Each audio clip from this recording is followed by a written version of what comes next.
বসে বললাম। তো বন্ধুরা এখন হচ্ছে খেতে বসেছি, কি কি নিয়ে সেটা পর পর দেখাচ্ছি।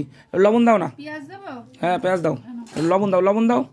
এটা হচ্ছে বেগুন ভাজা, লবণ দাও এখানে পাতে, পাতে দাও। বেগুন ভাজা, আহা ব্যাস, বেগুন ভাজা, মাকড়া বেগুন, একটু পেঁয়াজ দিয়ে, লঙ্কা দিয়ে। তারপরে কি আছে সেটা পরপর দেখাচ্ছি আপনাদের।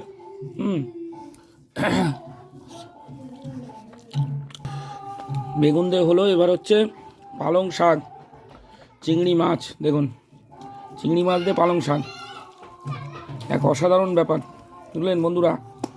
কচি পালং শাক চিংড়ি মাছ দিয়ে খেতে যা লাগে, অসম্ভব স্বাদ।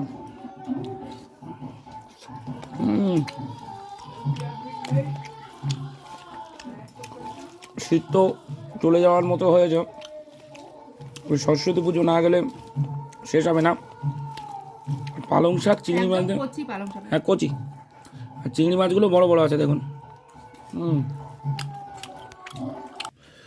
এবার হচ্ছে দেখুন, এটা হচ্ছে একটা দারুণ তরকারি, সেটা হচ্ছে নতুন আলু, সিম, আর হচ্ছে জিওল মাছ। এই জিওল মাছ কিন্তু পুরো পরিষ্কার করা, একটু কড়া করে ভেজেছে, তাই এরকম চেহারা হয়েছে। আর আমরা এইসব মাছ মানে খুবই খাই, সেটা আপনাদের ধারণা আছে। 1000 টাকা কিলো নিয়েছি আজকে, 1000 টাকা কিলো।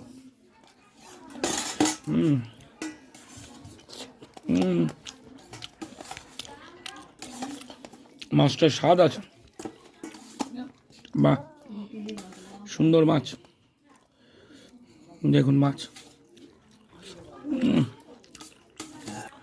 জিওল মাছটা কেমন, ভালো টেস্ট আছে বলো? ওটাই বলছি, আমি আনি বেশিরভাগ দেশি জিওল, যার জন্য জিওলটার টেস্ট পাওয়া যায়, তাই না? এবার লোটে মাছ, অ্যাকচুয়ালি দেখুন লোটে মাছটা গোটা আমাদের রান্না হয়, কিন্তু আজকের লোটে মাছগুলো এত ছোট, তবু দেখুন গোটা আছে, সাধারণ লাগে এই গোটা মাছ। ঝুরঝুরের থেকে ঝুরঝুরে অনেকে খায় জানি, তবে এটা যদি বড় বড় লোটে মাছ হয় না, এরকম চাকা চাকা থাকবে, দিল খোশ হয়ে যাবে খেলে। দেখুন এটা ভেঙেই গেছে বললে চলে, একেবারে ছোট মাছ।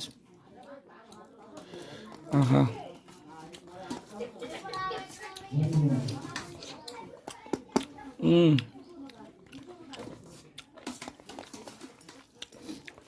লোটে মাছের